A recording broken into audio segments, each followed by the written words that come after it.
Hello everyone, my name is Jen and welcome to the Book Refuge and welcome to my recap and review and comparison to the book for Off Campus Season 1, Episode 1, The Deal, and Episode 2, The Practice. Let's go.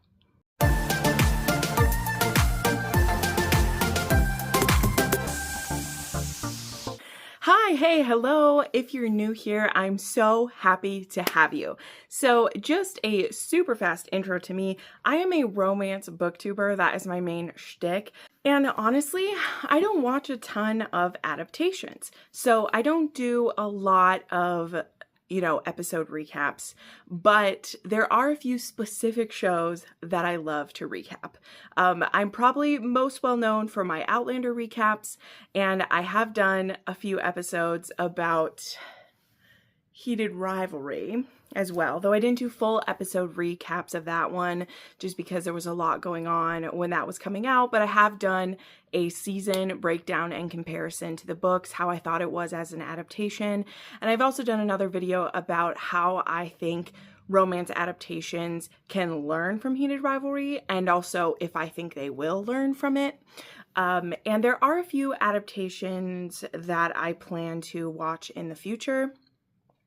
And this is one of them, because for me, it really is about the fact that this is a book series that I've read and really loved, though it has been a while since I've read The Deal. I've read it 3 times total, but the most recent time was 2 years ago, and I didn't even know there was an adaptation coming at that time. I had no clue. So I didn't refresh just because I don't read a ton of college age stuff anymore, but Hannah and Garrett specifically are a couple that is just really close to my heart. There was something about this book that completely surprised me about where it went and how much deeper it felt. And so it's why The Deal specifically is one I'd read multiple times. I also have read lots of other stuff by Elle Kennedy, including I continued on to the other series that connects with this one, as well as the spin-off series that's a next gen. And I also read some of her books, well, all of her books she wrote with Serena Bowen, including some of her romance, and things like that. So I am a big fan of Elle Kennedy as well. But I think we can all agree that some of the stuff in these ones is pretty dated, and there was even a lot of upgrades that were made to it when this was republished in these copies and everything, and they definitely needed to be made. So anyway, all that being said, I was very excited for this to happen. How I structure my recaps and reviews and how that goes is pretty different from series to series. Again, I've only done a few. I've done all the seasons of Outlander. I've done Blood of My Blood. I've done actually a recap of Yellowstone at one point because I just wanted to talk about Beth and Rip. That is the whole purpose of me doing that. And I have done way back in the day a few movie reviews as well that were adaptations. So the way I like to do it though is because I'm a booktuber channel, I am looking for the quality of the adaptation. How well I think it took the work and, transformed it to make it work for the TV or film medium. If they are staying true to the characters and if they did make changes, how well I think it still keeps the spirit of what the character was. And that's just where I come at it from. I'm not a reaction channel. I'm not a channel that's let the show be the show, let the book be the book. If you purchased a book to adapt, in my opinion, and the way that I look at things, I want to see that you keep, more than just the bare bones skeletal structure of the story. And so one of the things that I like to speak on and judge, if you will, and critique is if I think those changes were implemented well and how the new product makes me feel, if it still makes me feel the same ways as the original did. And I talked about that to great effect in my Heated Rivalry recap there, or review of that, which I won't bring into here. I'm going to try, even though I'm wearing a Rosenoff shirt right now. I'm going to try not to speak to that too much, because one of the things I want to be clear is I'm not here to compare those two against each other. There's so much going on behind the scenes. Neither of those shows is trying to copy one another. And in fact, some of the notes I make on it, I find fascinating that I wonder if some of the editing choices were made differently. Because this was finished, it was all finished filming in October. They hadn't seen anything for Heated Rivalry yet. However, they were editing the show and getting it ready to be done. You know, they can make those changes up until it drops. Like, they really, really can, which I think is fascinating. So I do kind of wonder, and I'd love to hear about it later, if there are any like editing choices or things like that that were made. And I also loved how important, you know, song and lyrics and music was, particularly because Hannah, that is her thing. And so it makes sense that the music would be such an important part of the story.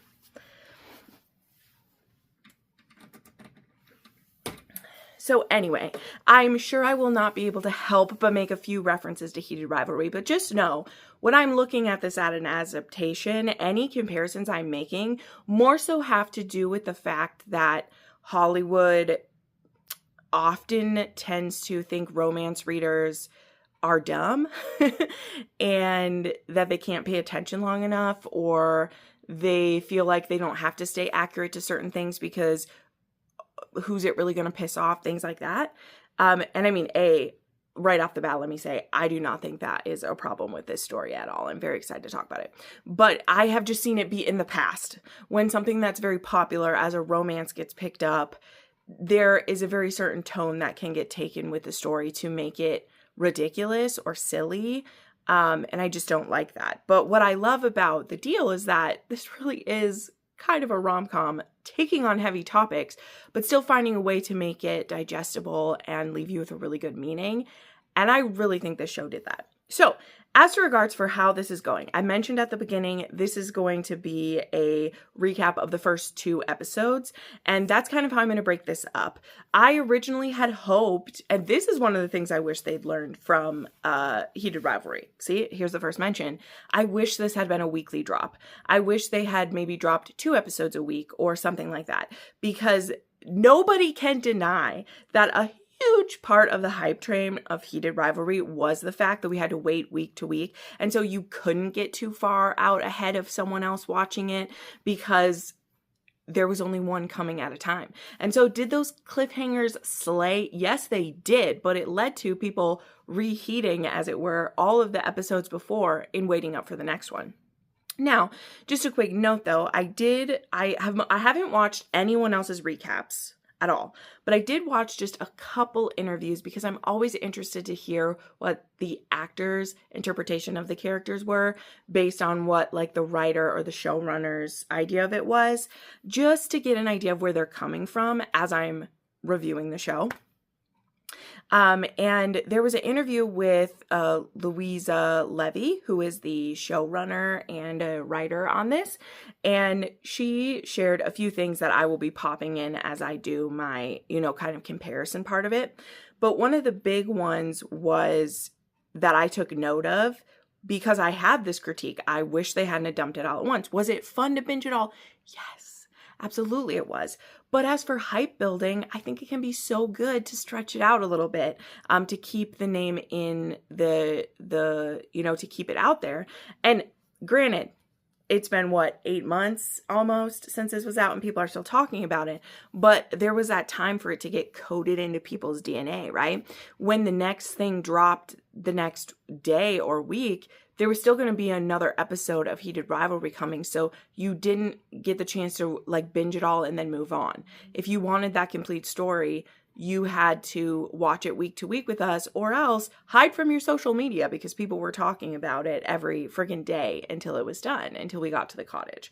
So anyway, my point being, bringing this back to how they really did plan these episodes to be bingeable, and listening to Louisa Levy talk about that, they really did end the episodes so that, sure, you can pause if you want, but a lot of scenes end basically mid-scene in some of these. And so you are going to want to watch the next one because otherwise, what the heck is going on, and you don't know.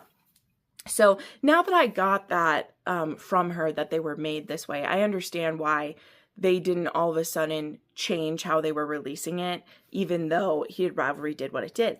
Maybe it will be different with their next season, once they really do have people hooked and they know that people aren't going to let go. Maybe that'll change a little bit. But as it was, the whole thing is out. So, of course, you've maybe watched it, although I hope you have, because I'm going to spoil the entire thing. This is not a non-spoiler thing. If you've watched any of my other recaps, I'm going to go beat for beat, scene for scene through it and recount the episode. And so if you don't care about that, I will have timestamps down below, and you can skip to the part where I'm going to do my analysis and comparison and tell you what I liked. And if there was anything I didn't like, I'll share it then. And I don't know if I'm going to do my normal system of rating how accurate it is. I don't think I will with this one, but then I'll have some closing thoughts. But because I'm going to be covering 2 episodes, and after, again, this interview with Louisa Levy, it was broken up into 4 filming blocks, which each one had a different director, right? This is something that also is done with plenty of cable TV shows. Outlander used to do this all the time. You would have a director assigned with 2 episodes to do the whole block. And that is how I'm going to be releasing my recaps. I thought about doing it all in one. Not for the detail I want to talk about this. I thought about doing it in just 2 chunks, the first 4, the second 4. I didn't really want to do that either. So I'm going to do 4 of these recaps, and I will do 2 episodes in each one. So that's how I plan to do it. So anyway, after that extremely long intro, but I wanted to, introduce this to you. But in the future, you'll know you can pop down to the timestamps at any point and jump right to where you want. If you don't need a recap of the episode because you're like, oh, I'm fine, I got it, fine, you don't have to. But I'm going to recap it literally scene by scene. That's how I do it. I take notes, and each time there's a scene change, I make a mark because I'm going to be reacting to it that way, not in a screen reaction, because I don't want to watch the entire thing with you guys. And also, that's too much editing for me. I'm a basic bitch here. Then the final thing is I will be showing off my book here. So for each episode, I have a different sticky note. I did this with Heated Rivalry as well, to show abouts where the episode starts. This already became tricky with this because there were scenes moved around quite a bit in each chunk. But for this one, the blue tabs, which I guess is kind of hard to see because it's a blue sprayed edges, but the blue tabs were scenes that directly matched from the book with episode 1. The orange tabs were scenes that directly matched from in episode 2.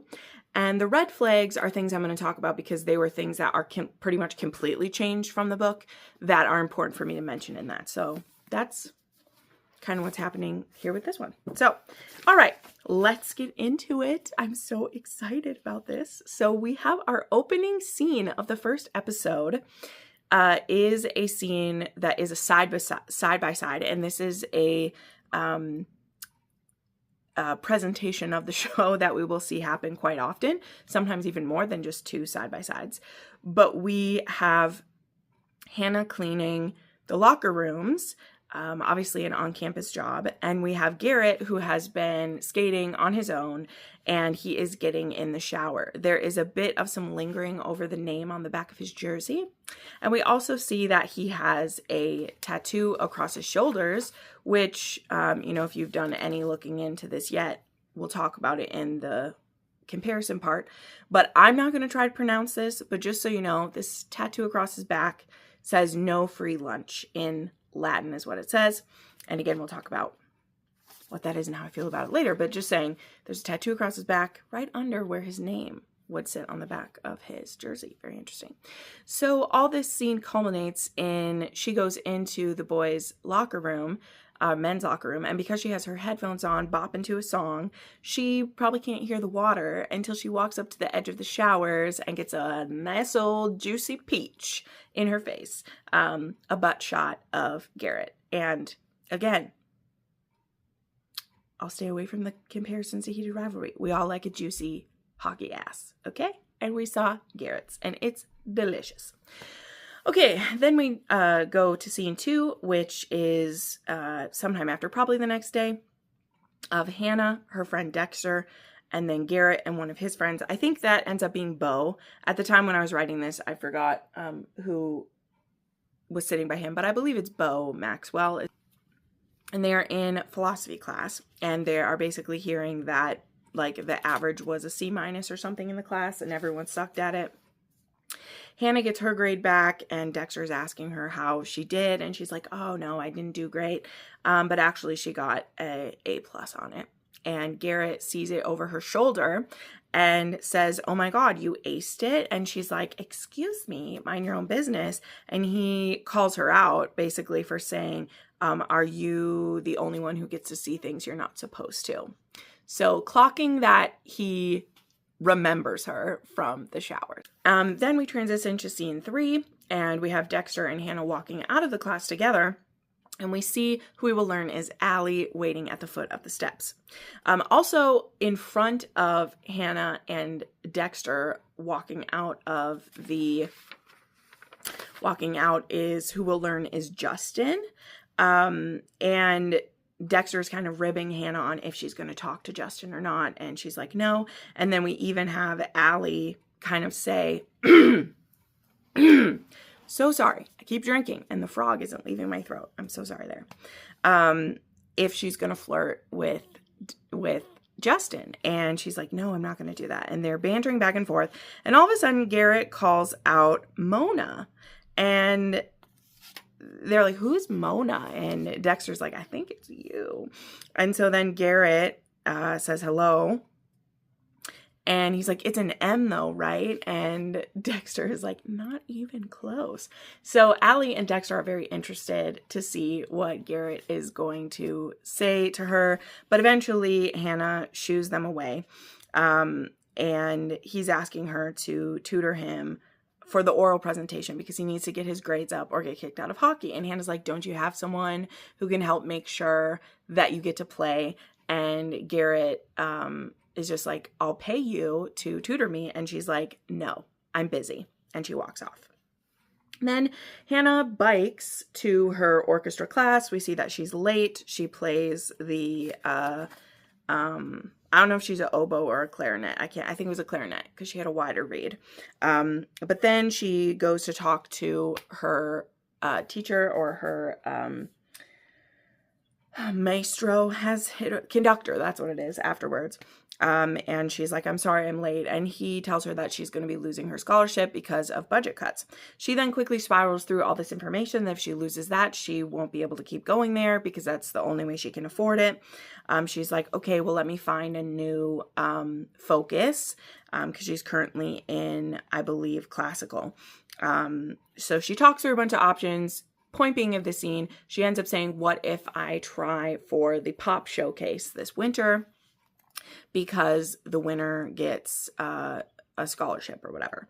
We learn from this that she's never done pop before, but she's going to give it a go. Then we go to scene 5 and we enter the frat house during the day and we get introduced to all the bros. We meet Dean De Laurentiis, John Tucker, and John Logan. And this was absolutely delightful. You can tell they're getting set up for a party. We have John Logan. I'll just say Logan now from now on. We have Logan fixing things. We have Tucker making things and getting stuff ready. And we have Dean showering. So that's cute. Then we skip to the frat house at night and we have Garrett arriving from whatever he was doing and the party's already in progress. We have Dean kissing a girl on the counter. We have Logan, again, I repeated this, I'm sorry. We have Logan fixing things, Tucker cooking dippables, which was adorable. And Logan found a condom in the shower, which he blames on Dean. Then we have Garrett chilling and hanging out. We have this girl named Kendall come up and flirt with him, and they eventually go upstairs. She seems very pretty, by the way. I have more to say about Kendall later, but she seems sweet in a way. So then we go to Malone and we see Malone's, which is our bar/diner that's going to be kind of our main hangout place throughout the book. And we have Allie and Hannah they're at work and they're talking through these different options of, Allie's trying to help her brainstorm. Justin is actually singing at the bar this night, which super cool. He looks super sexy, and Allie even comments on his tiny hand tattoos and bad boy vibes, which is cute. And Allie is trying to pump her up into talking to him. We also learn that Allie is in a relationship that she's been off and on with since they got to college. And Hannah's saying, we can't all just fall in love immediately. And then we skip to scene 9, and this is another one of those, this one isn't quite a side-by-side, but we flip between the two of having Hannah getting home and going to pull an all-nighter and trying to write lyrics for this pop song, and we have Garrett hooking up with Kendall. So we definitely have our next scene of nudity, and we have multiple positions. I'm writing this down because I'm going to make a point about the sex in this eventually. So I was clocking how much nudity was happening. I thought it was very tasteful. It's a hot sex scene. It's with Kendall. It's with Garrett. He's got the moves. There we go. It ends with an orgasm for Kendall and Garrett and a frustrated groan for Hannah, who's not able to write anything. Then we skip to scene 10, and we have Kendall cuddling with Garrett, and she basically tells him she wants to be his girlfriend, and he says, I was very clear about things from the beginning. And she's like, well, but you don't normally hook up with multiple people, and you've hooked up with me many times. And he lets it slip. He's been drafted by the Bruins, and he has to maintain everything. And she says, plenty of the other guys have hockey every day, and they have girlfriends. And Garrett just says, I don't have the time. And maybe she just wants to attach herself to a future star. And she tells him to fuck you. And you know what? Good for her, because no need to make her feel slutty when you are just as bad. Okay? Just saying. Maybe she was being too clingy for him, whatever, but he kept sleeping with her. So, just saying. Then we have scene 11, and we have a hockey podcast going on. Gotta have a hockey podcast in a hockey show, as we're learning. We have frat boy workout then begins. So it's like he's listening to the podcast and they're clipping between those. And first Garrett is working out, and then eventually all the brothers join him. I'm going to call them the frat bros or brothers sometimes.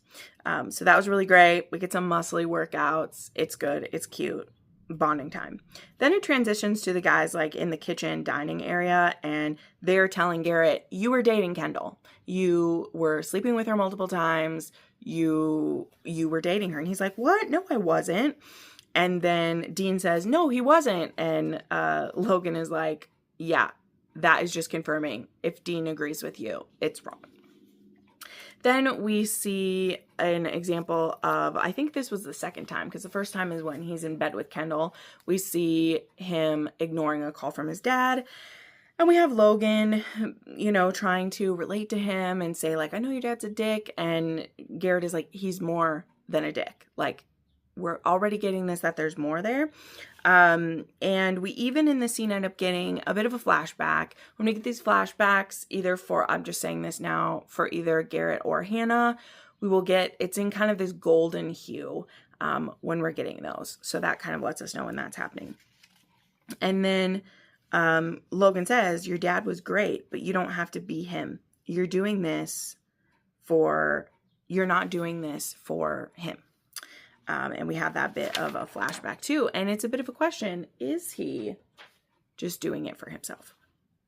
All right, the next scene, we have Hannah was working the all-nighter, and Allie comes in, and we get our first look at Allie's glorious tits. Okay, I'm just going to say it. Okay, her tatas, her lady parts, they are going to show up a lot. Okay, her lady balls, they're going to show up a lot, and they look great. Okay, look great. Also, one of the tidbits from the interview with Louise Levy is that was the first film that was seen. Or that was the first scene that was filmed. And they even asked the actress, are you sure? Like, we don't have to start with this. We're sorry, but they just ripped off the Band-Aid. And so we have Allie, again, giving a great pep talk, being so supportive, saying, like, you're going to get there. Your song is going to get there. Don't worry about it. But then she has a little flashback about writing. It seems like she's in a therapy office and the therapist is telling her to just write, and she seems very stressed. Okay, then we find out Hannah is late for work at Malone's because she was supposed to open that day. So she shows up late for work. She sees Garrett in the corner flirting with girls, and then Justin actually comes in to pick up an order. She awkwardly talks with him, makes a fool of herself. You can tell he wants his food and wants her to give it to him and leave.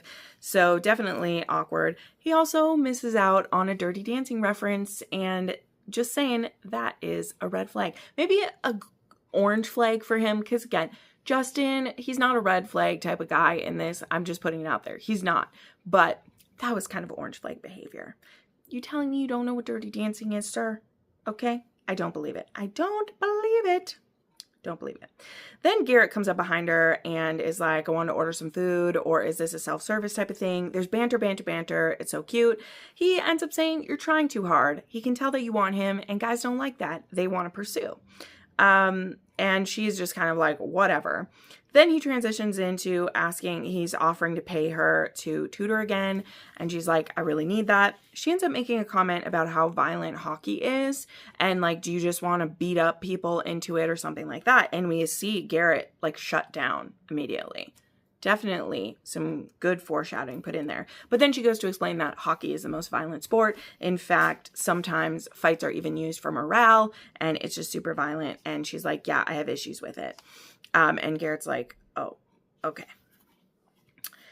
Then the next scene, we have the first look at Garrett's dad, who, yes, is the character from Reba. I'm sorry. I will always think of him as that. And for all that he had to play a super shitty character, he was wonderful, by the way. He sold it, and you know you're a great actor when you're watching them play the scum of the earth, and you still are like, oh, you're great, right? I love an actor like that. You know who I mean. There's those characters out there or those actors out there where you're like, man, I hate you, but like, awesome. So we have a pretty tense interaction. The dad was waiting for him at the frat house, and he wants him to meet his fiancee, Cindy, and Garrett is like, not interested, and he shuts it down pretty quick. Then we have a scene, and we're at the hockey game, and in this scene, the best way I'm going to kind of blend these together, but there is a hockey game happening, and it's not going great in the beginning. And then Hannah, she's also working the work study here. And during, I think it is supposed to be like the second intermission. So after the second period, she overhears someone walking behind her who's saying something about they're like really shitty and we should be able to beat them. That's kind of what you hear said. You also do hear Kendall walking by saying that Garrett's playing like shit, something like that. Hey, Kendall's allowed to be a little bit bitter, okay? We still will reserve judgment for her. So Hannah overhears that, and when she overhears that other guy talking, she has a bit of a flashback. It's really quick, but she ends up being overwhelmed. So we see her sneak away, and she finds the green room, where she goes inside and finds a cassette tape and starts playing Elton John's The Bitch Is Back. And she just goes for it. First she plays the piano, and then she finds a feather boa, and she's living her best life singing it. And in the meantime, again, it is the second intermission, and Garrett has a lot of rage that he brings to the locker room. That is almost scary to see. And so he goes for a little walk, and he ends up hearing her voice, which this will definitely come back. You know it will. He hears her voice, and he watches her sing for a little bit, and he goes from being pretty dejected to smiling. And while the song is still playing, he goes back and plays, and they end up winning the game because he gets his mojo back. All right, then we go to scene 17, and Hannah is watching Dirty Dancing. Again, will not be the only time this happens in this season. Love it. And we have Sean arrive. So now we meet Allie's boyfriend. Seems super cute, actually seems sweet. And there is the block party that it was mentioned earlier in the episode, but moving through it here. And she doesn't want to go. Allie basically makes her go to the party because Justin will be there. And then we go to the block party, and just everything everything wonderful happens then at the end of the episode right here. It's so great. So we have the block party. We have kind of like the two groups going on there. Plus the song being played is fantastic. But we have Dexter, Sean, Allie, and Hannah. And we have also the bros. And we just see some fun clips of them listening to the music, drinking, taking pictures, doing all of that. Hannah, well, right at the beginning, I shouldn't skip over this. They're like, let's get you some drinks. And Sean, who, he's not being a jerk by this, but he's like, well, let's get you a drink. It'll lighten up. And Allie gives us some exposition very quickly, but said smoothly. We are not pressuring Hannah to drink. Remember, she had that friend in high school who got roofied. So we will not be pressuring her to drink in public. And then we just move on from it. But that is just like dropped just right there. A friend in high school who is roofied. Okay. Sure, that won't be important later or anything. But they do have fun. They have some food. They dance. They're having a great time. So at the same time, like I said, we also have the bros there. And Garrett is trying to figure out what Hannah's name is. He still doesn't know her name after all these interactions. And so he asks Logan, do you know the name of that waitress at Malone's? And Logan is like, it's Hannah. How do you not know her name? She's waited on us like 100,000 times. And, just giving the idea that Logan has noticed her. But anyway, they do a shot together. And I loved this. I wrote this down because it was the greatest little drinking thing I heard. Dean says, here's to me, here's to you, fuck the rest, we're Briar you. And they take their shot. And I just love it. It's great. So then we actually have, I got to throw this in here, that there is this photo booth. And at one point, Dean is making out with a girl in this like photo booth. And Allie is like, hey, buddy, can you move along? And he, while he's kissing the girl, is eyeing up Allie. And he says to her, all yours, princess. And if that didn't send a shiver down your spine, I don't know what the fuck will. Because it was fantastic. Love it. Love, love, love, love it so much. Okay. Then we show Garrett stalking Hannah's IG some more. And he watches a song that she has done, or he comes across it. Then we have Hannah finally going to talk to Justin. So her friend's like, take her coat, she's in a white tank top, and she's going to walk up to talk to him, and some dude spills beer all over her, and now all her confidence to talk to him has just gone out the window. But she starts talking to him and saying that she's also into music, and she is a writer, and just trying to talk with him, and it is going down fast. And then we hear, hey, Wellesley, and Garrett walks up, puts his coat on her, and pretends to be seeing her. And says her name is Hannah Wells. And now that he's put his arm around her, we find out Justin knows who Garrett is. And he actually is a fan of hockey because his dad played. So we have this little interaction there. And then he walks away. And now Hannah's like, what the fuck? And Garrett is like, well, now Jacob knows who you are. Love it. I love it. Okay, I love it. And she's like, come on, that was ridiculous. And he's like, it worked, didn't it? And she's like, oh, and now you know my name. And he's like, I found you. And he's like, I was listening to some of your stuff that you have done on Instagram. And he's like, you love music and it shows. You disappear when you play. And yeah, that might sound a little, but it's also him explaining that, I don't know.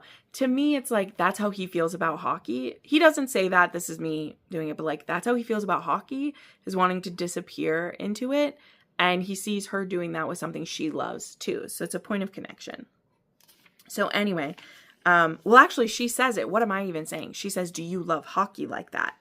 And he says, I don't know. Sorry, me making stuff up. It's right here. But then he says, I don't believe in shortcuts or favors. It's a trade. You tutor me. And she's like, and you what? Help me get a boyfriend by fake dating me? And he's like, yeah, let's do it. And she's like, okay. He ends up quoting Dirty Dancing to her, saying, this is my dance space. This is your dance space. He's like, your references are still dated, but he knows them. And he says, it was my mom's favorite movie, which is adorable. And then she gets real close to him and they say, it's a deal. And the smile on his fucking face is fantastic. I love it. And that is the end of episode 1. Episode 2, The Practice. This one begins with Garrett and Hannah at Malone's before they open, or after, or at a quiet time. I can't tell, but she's cleaning and there's nobody in there, and they're talking about secret things. So there's a lot of banter, and there's also a lot of exposition that this is giving us all at once here. But they're trying to plan their schedule. They both have lots of priorities. He likes her nickname, Wellesley. He tells her, we've got to get on 5th line. If we get on 5th line, people will believe it and Justin will see you. And that is what we want. And she has no idea what 5th line is. And he says it's run by my roommate, my teammate's little sister, Jules, who we're going to meet her very shortly here. And he says, for this plan to work, we've got to sell it. And a fake relationship means fake kissing. So she first says there'll be no kissing, but like this isn't going to last at all. So I don't know. But there's planning, there's banter, there's smiles, there's this cute little montage, which I don't know. I don't think this was real. I think it's Garrett thinking how it's going to happen because it doesn't, but it's really cute of them like taking all these stage pictures together and being like, if Jules going to catch them and oh, Justin's going to see it. And so he's like laying out how this will work. But anyway, then we go to scene 2 and Hannah heads to the frat to meet up with him for the first time. And when she gets there, the door gets opened by, I believe Logan opens the door and there's a bunch of the guys over there. It's not really a party. They're just all there hanging out. And Jules is there. So Jules says hello, and she says, I'm Garrett's tutor. And then Garrett comes partway down the stairs and says, let's go study in my room, and he's shirtless. So he's showboating for Jules real hard. We see Dean fucking someone in his room with the door open. I guess he's not fully in there, but we're close to it anyway. He is a bit of a voyeurist, it appears. So now it's study time.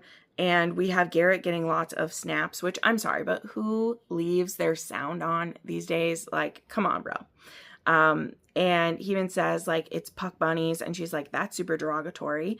And he says, that is the name that they pick. And honestly, they're pretty great. So, okay. Then we have scene 3. And I'll be honest, I didn't take too many notes on this one.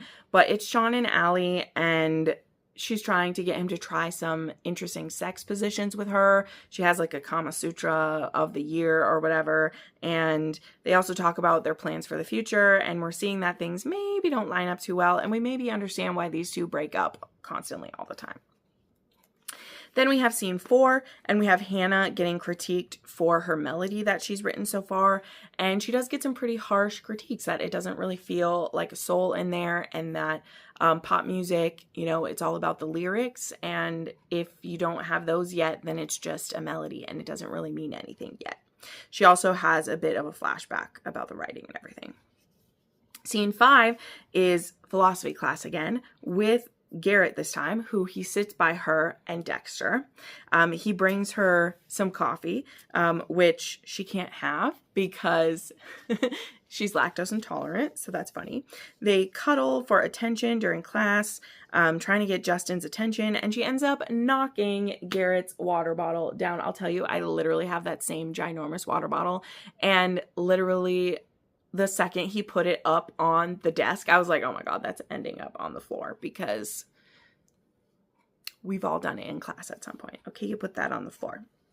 But then we're walking across campus and talking a bit about, he definitely saw that. And for scene 6, they're walking, and we have Bo, Maxwell, and Dean, who announce their 22nd birthday bash. And this is a super cute scene.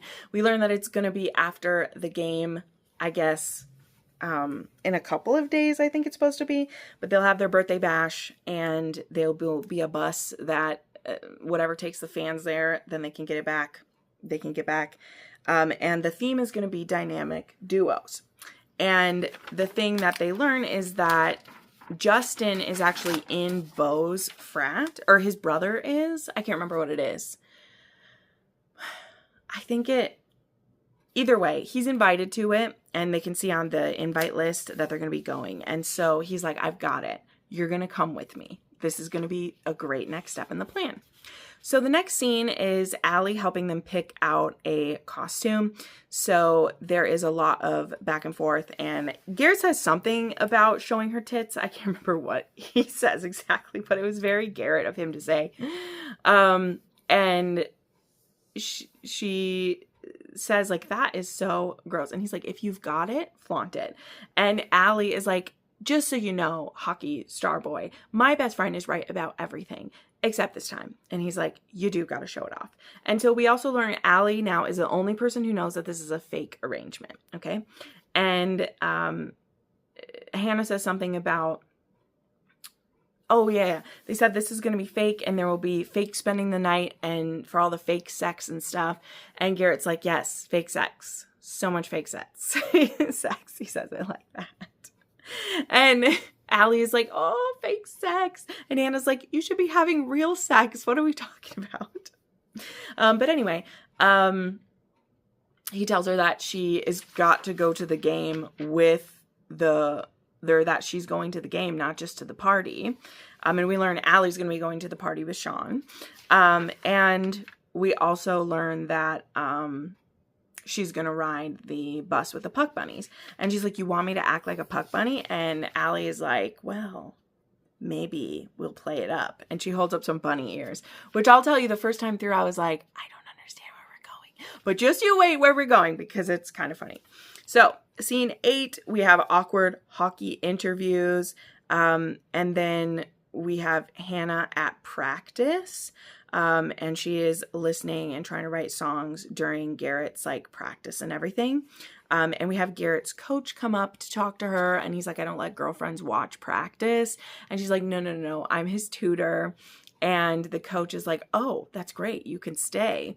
And she's like, she just admits, she's like, isn't it possible that you can speak for him or something like that? And we learn that Garrett is the son of a really great guy. Or not great guy, don't mind me, a really famous guy. But Garrett wants to earn everything, okay? And he wants to prove himself, and so he wants to get the A. So now practice is over, and she's like, yo, I've been waiting here for you. And he's like, we're going to the weight room to do it. Which she's kind of like, oh, great, thanks.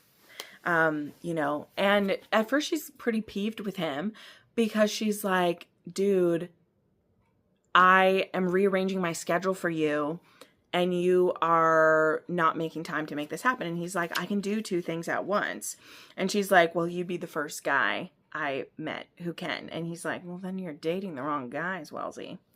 Or maybe he says fucking, I don't know what he says, but, and he's like, you blush at all of my teasing. You need to stop. And she's like, no, I don't.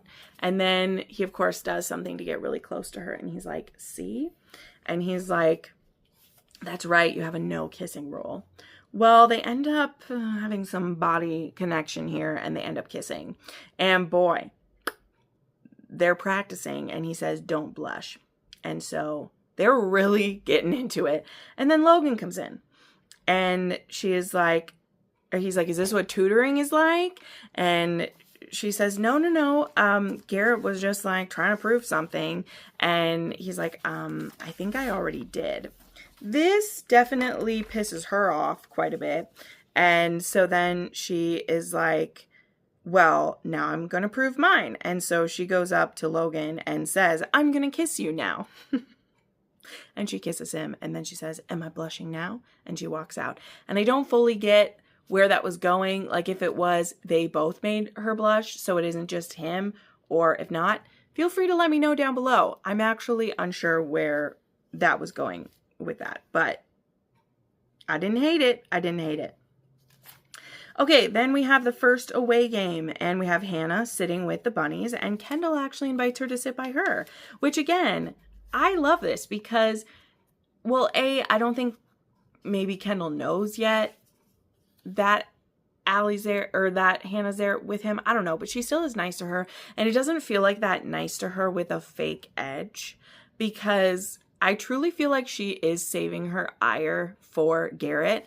And I like that, okay? I like that Kindle wouldn't hold it against Hannah, because also he slept with so many women. Like, don't hold it against Hannah if you're going to be mad that he's a player. Like, don't hold it against her. But then we also have Jules doing the play-by-play for the fifth line, and they're playing the team called the Clovers. Then we transition to the birthday party here.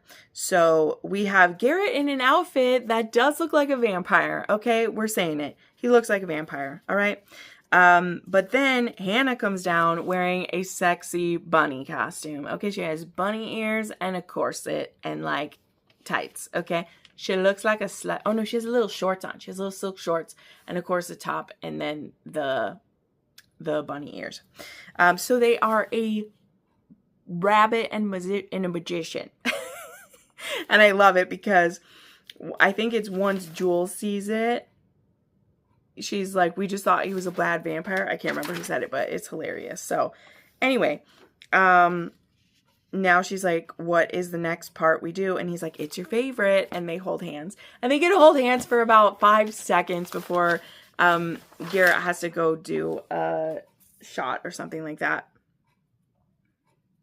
And then we have Jules talking to Hannah, asking what she sees in Garrett. Why are you with Garrett? And Allie's making some really awkward conversations. Oh, I should also mention, she did tell Garrett, I don't drink at parties. And Garrett goes to try to find something non-alcoholic for her. So we'll come back to this in just a second. But anyway, she's talking with Jules. Then we have Garrett. Well, I guess I can go right to it now. Oh, but one other thing. Allie and Sean arrive, and they are supposed to be Ben Affleck and J-Lo. And again, Allie's tits are not fully out, but they're close to it. And again, damn, the girl looks good. Okay, I have no hate, only envy for what she's got going on there. Okay, she is gorgeous, and that dress is definitely taped to her titties. Okay, I'm just saying, there is fabric tape because the girl is sensuously moving everywhere, and that fabric does not move off her titties. Okay, I'm just saying it, and I don't care. It's the truth. She knows what she looks like, and she looks baller. So then Logan has questions for Garrett, and he's like, so you're seeing her? And he's like, yeah, but it's not exclusive. And you can tell that Logan is a little bit interested. He's like, you didn't even know her name. But then Garrett kind of switched, and he's like, is there anything non-alcoholic? Hannah doesn't drink at parties. And Logan, he kind of picks up on this here. And he says, try a closed can. They're safer. And he's like, go play the hero. I'm sorry, Logan, even for him, like, kind of having a thing for Hannah, the fact that he still, like, has her back, like, through what like, I just love that. Okay, Logan is a great friend. Okay, we like him. Scene 13. Oh, sorry, that's just my writing for me. These are not official scenes. That's just how I broke it down. So, sorry. The next scene, we have Allie dancing by herself, waiting for Sean to come back in. And she is dancing to Lady Gaga, all right? And she's so hot. And Dean sees her. And he asks Bo, who is that? And he's like, I don't know, but I think that's J-Lo. And then Tucker is like, let me see. And he plays a J-Lo song. By the way, Dean is dressed as Maverick. This is important for later context, but he's dressed as Maverick and Bo is Goose. So that's cute. The dynamic duos. Love it.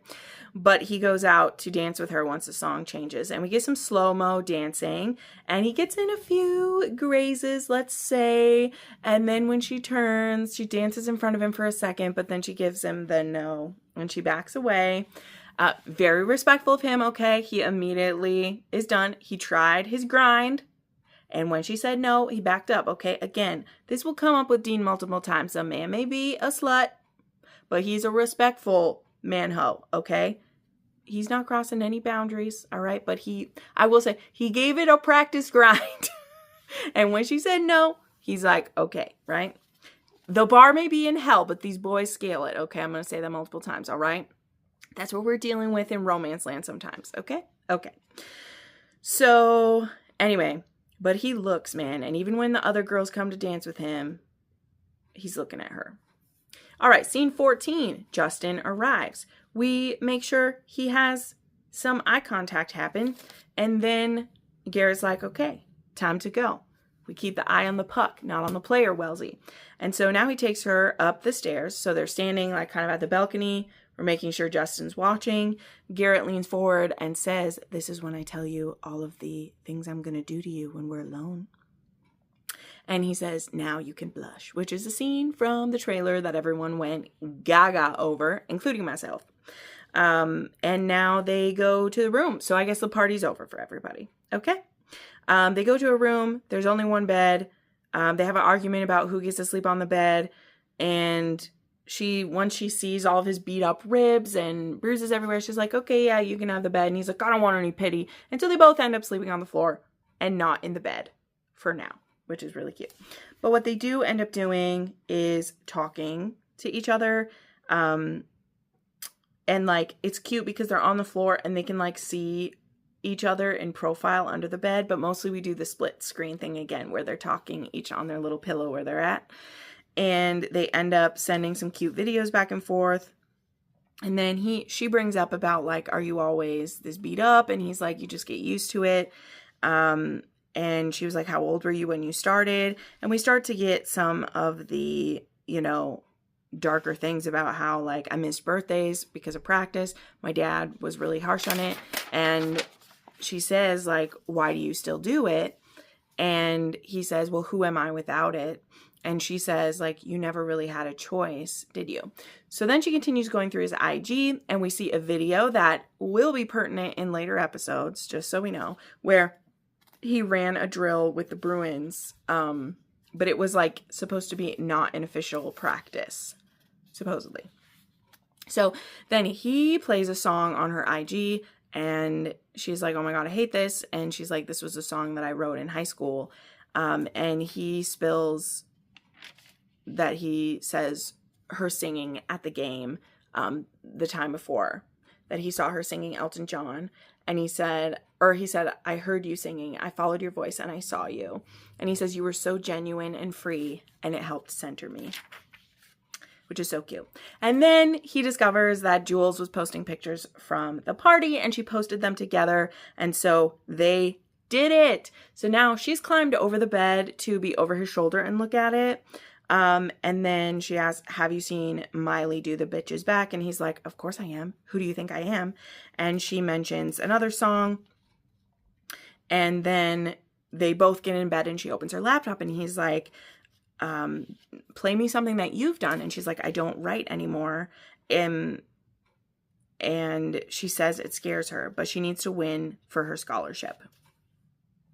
And that makes him think, because he's like, and he's like, do you have to write the whole thing or can you collaborate with someone? And she's like, well, as long as I'm a big part of it. And so he pulls up Justin's band's page and says, what about with Justin? Ask him for help. Pretentious douches love that shit. And she says, he's not a pretentious douche, blah, blah, blah. But we do this really cute where we pan down of them watching and then we come back up and they've fallen asleep with the laptop right there with his arm around her, and Garrett wakes up. He backs away slowly. He closes the laptop and shuts off the light. And he gets down onto his bed on the floor and lets her have the bed. But the one thing I'll say, okay, I'm poking this out there. He doesn't cover her with the blanket.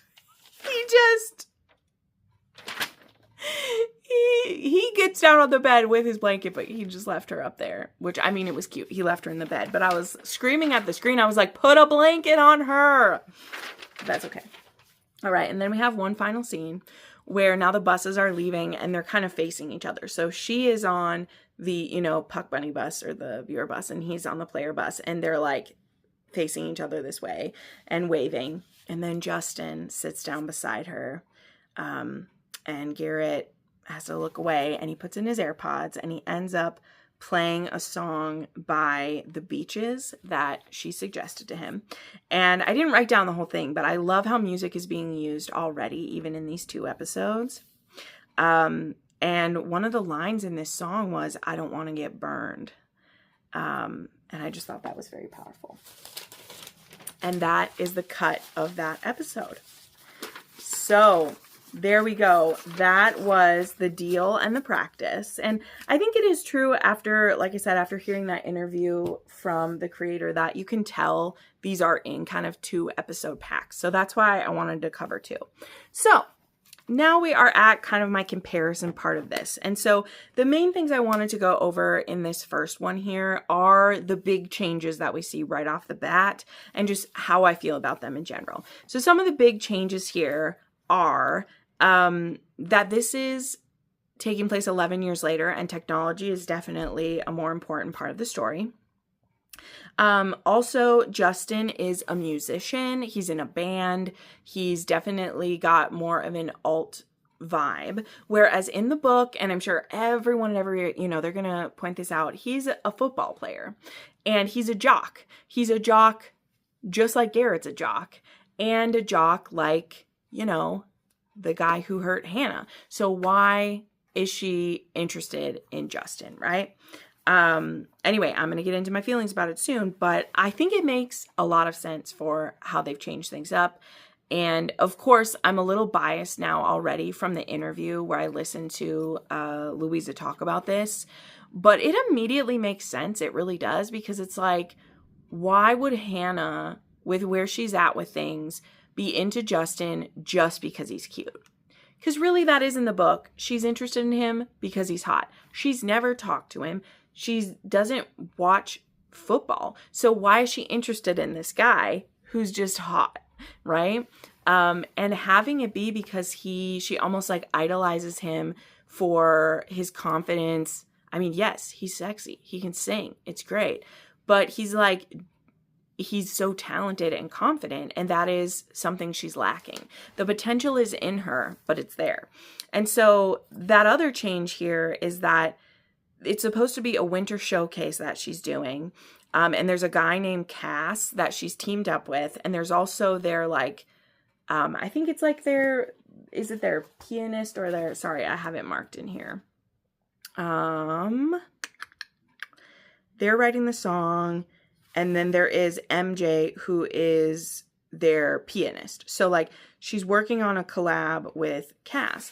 And one of the things also in this is that she paired up with him because duets have a better chance of winning the showcase. She's looked, and in the previous, I think 4 out of 5 years or whatever, duets have always won.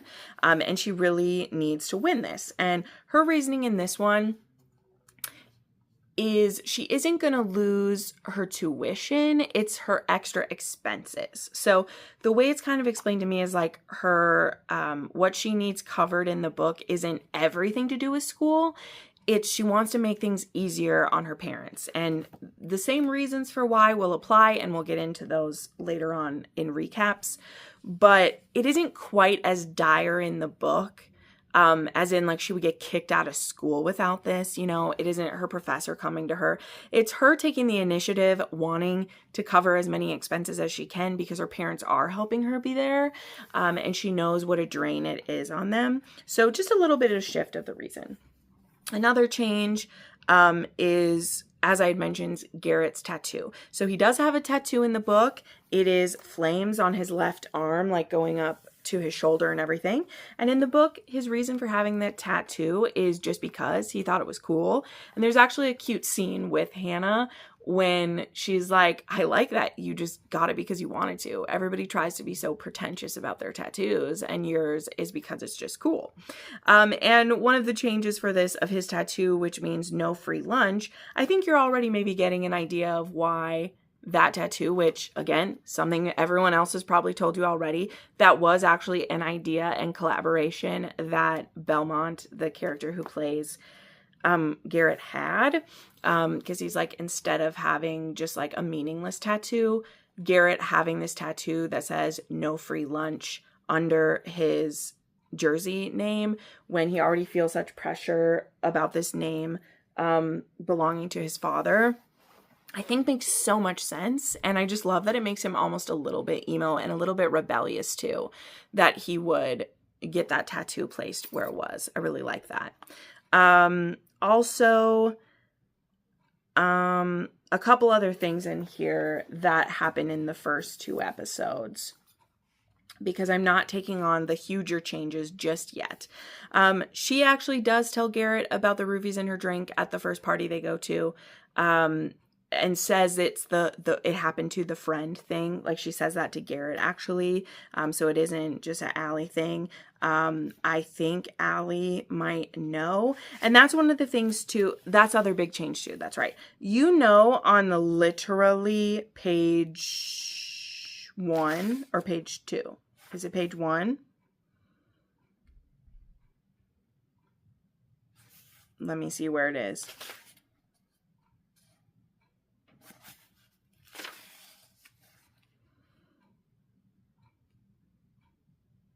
Yes, it's literally page 1.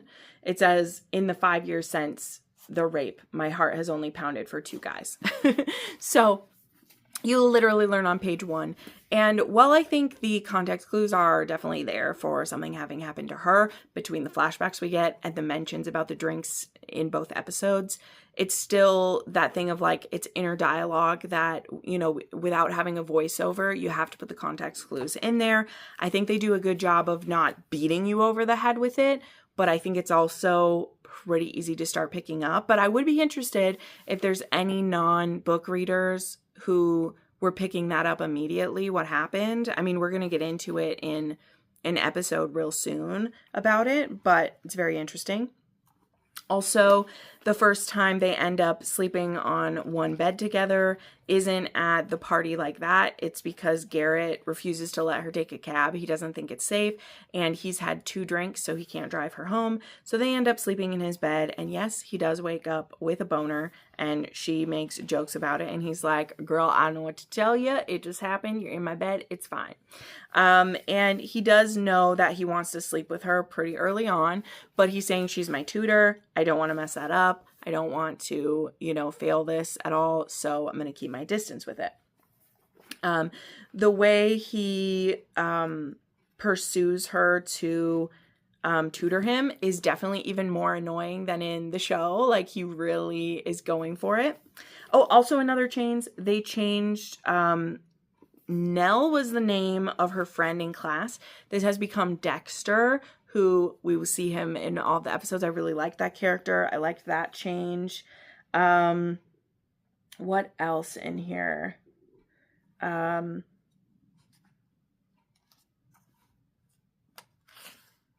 I said that. She's collabing with a guy named Cass for the Winter Showcase. And it's just called like the Winter Showcase, not the Pop Showcase. They can do like any music that they want, I believe, for it. Let me see what else I had marked here. Let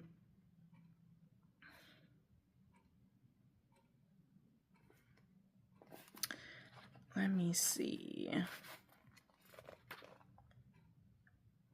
No, I think those are kind of the main things that I clocked. Again, it's a big one, Justin being a musician instead of a, him being a musician instead of a football player, because it is a good question where he's like, why do you want to sleep with this guy? And she's like, oh, I don't want to sleep with him. I want a relationship. And he's like, yeah, but you want to sleep with this guy. Like, why do you want that? And Garrett, his kind of into her to get her to make the deal with him isn't just that he could like get any guy to notice her. It's that type of guy. So it's a little shallower in the book because Garrett really gets to the heart of it, and he's like, I'm telling you, he's into girls with a certain social status, okay?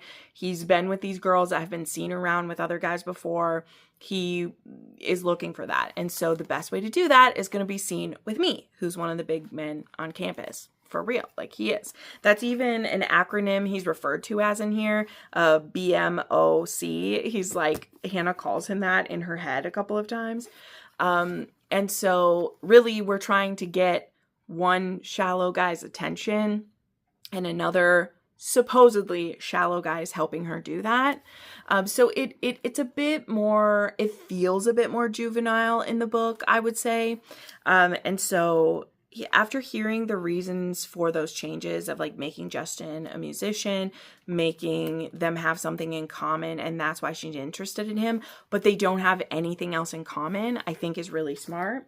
I love how they play up the banter. They definitely, some other like character changes just in the first 2 episodes is they definitely scale back Garrett's douchiness. Okay. They do. Some people might disagree with the show, but I think they definitely intentionally make Garrett a bit more thoughtful. I'm not saying he doesn't still, he obviously still sleeps around. We'll see more of that in another episode as well. With Kendall, he's a bit reckless with her heart, but he's not actually being like an asshole. He's being a 21, 22-year-old athlete who doesn't feel like he has time for girls, but girls throw himself at him. And who is he if not someone to oblige them when they want him, And when Hannah catches his eye, because she has something that he doesn't, her smarts, her skills at this, he is willing to get the help for it. Now, one of the differences I think as well is he does ask to straight up just like see her answers in the book. And in the show, they make a point of him being like, no, I don't just want your notes. Like, I've read everything. I don't understand how to debate this. So let's discuss. So again, there's some movements to make him more thoughtful, more intelligent. He still is a jock. He still isn't interested in dating in the beginning of this. And I think that's fair. And Hannah, she isn't interested in being a fling for anyone. But I think that the show Hannah, that feels even more clear. Like, she doesn't want to just hook up, but also to get to the point of trust, she doesn't know how to just do that. And Garrett accidentally, through all this, becomes someone she trusts so deeply. And we start to see that really early on. Like, she doesn't share her trauma with him immediately, but she does share about the things that are hard for her and what she's struggling with. And I love that Garrett starts opening up to her. And I just think it's really beautiful. So where am I going with this? I mean, I'm kind of all over because there are parts of it I want to still talk about as changes as we go. And I am, like I said, breaking this up into 4. So I don't want to dump every change that I'm feeling right now. Really kind of keeping it to these first 2 episodes. And those are kind of the things that I see as the biggest changes in the first 2 episodes anyway. Those other changes will come into play as we go along, I think. But overall, I love it. I will be 100% honest. I didn't have any set vision of these characters in my heart. They're not books that I was ever imagining them happen or had any expectations for what they would be. So I won't be that person who's heartbroken by the different looks. Allie not being blonde, Justin not being the jock. Like, I think the changes they made were smart. I think, in my opinion, thus far, they are elevating a lot of the material. That won't be the case all the way through this, I promise. I'm not going to sing praises where none is due. But looking at just the 2 episodes, if I just watched those before we had a break, I think they were bringing things across well. I think it is sexy. I think it is also clever. The banter is quick. I saw someone compare this to, what was the example that they used? That it was like a sexy older version of, I can't remember, but it definitely had those vibes of some like rom-com style things. And the creator also mentioned that a bit. The show runner mentioned bits too about like the style of the side by side and like When Harry Met Sally. And I definitely felt that. Again, I think music is being used so good. That is one of the things I was saying that like they already had that planned in this, right? This isn't, nothing about this show is like copying Heated Rivalry, where I suspected there might be things they copied would be in their marketing plan and how things were going. That is where I wanted to see if they would copy some things, because I knew this stuff was already all filmed and everything, right? They're not making changes or doing those things. It just so happened that 2 hockey shows were coming near the same time. And what I do think is interesting too is that if Heated Rivalry had had its original release date, okay, remember this, its original release date was in February of this year. And if they had done a week-by-week release of that, that would have put it into March. And then this would have just been coming like 6 weeks later. So I honestly think it's good for everyone involved. Obviously, it was good for Heated Rivalry to be earlier, and there's like this time to breathe between the two. There's still going to be people who are going to make hardcore comparisons to the two and try to get you to say what you love more or whatever. They're completely different things. They're completely different issues that the characters are dealing with. They're completely different journeys. I mean, honestly, the best part of it for me was the mention of like Boston being there. And I was like, one of the notes I made was that they got to keep the same like names of them. And I don't know why that was. Maybe it's because they didn't make jerseys for the Bruins, but they had the dad on the Rangers and they showed him in the jersey, so I don't know what was up with that. So anyway, I just wanted to mention that. And then the final thing I wanted to say, I have been seeing multiple news outlets, and by news outlets, let me be clear, I mean blogs and articles and online journalists, calling this a YA series. And I just so strongly disagree. YA is a technical industry term based on the age of the characters and the issues that they're going through. You can actually have adult books that the characters start with them being teenagers. This is true. That's a whole other discussion. I'm not going to go there today. I've explained that in other videos before. But this is not a YA series. It's a college series. It's a new adult. New adult is where your characters are from like 18 to 25, but it is also based on what they're going through. Like there are some college-based stories that aren't new adult because it depends on what they're going through and what's happening. But this is a new adult, which means the sexual content is there, okay? That's not to say you've never read a YA novel that didn't have some sexy times in it, but they probably weren't written the way that they are in the deal, okay? And these people with the industry terms calling things, this is a YA adaptation, it's not. That is false advertising to say that. It's new adult. Now, I know new adult isn't a term that everyone has. Well, then call it a college romance because that is even more accurate and makes it clear. Because I think that, of course, Amazon puts all the warnings possible. Like they have the warning right across the top that this has nudity, sexual situations, you know, and the other trigger warnings up there. But still, if you, as you're reviewing this, are calling it YA, you're using a wrong term, okay? New adult, that's what this is, or college if you want to call it that. It's college. And that is important. So, especially once we get to some of the heat, you know, there's casual nudity throughout the show. And in my opinion, sure, there are ones where it could be taken out, but I also don't see it being used for gratuity. You know, like I think you would just change in front of your friend. Could that have been cut away? Maybe. But they're also setting a point that like you're going to see tits. You see butt in the first 2 minutes, okay? Like this is going to be one of those shows where you see that. And so, yeah, maybe don't watch it with your kid in the room if you don't want to, right? But it's just also a factor too of like, I know that I am I'm 33. I enjoyed this show very much. I did. But if this was truly YA and these were high schoolers fucking, I wouldn't be watching it. I wouldn't. I don't care if the actors were 22, 23. If they were set in high school, I don't want to see tits and ass of characters who are supposed to be 17 because I just don't. That's just me. I'm not shaming anyone else who does. My whole brand is about like no shame for things.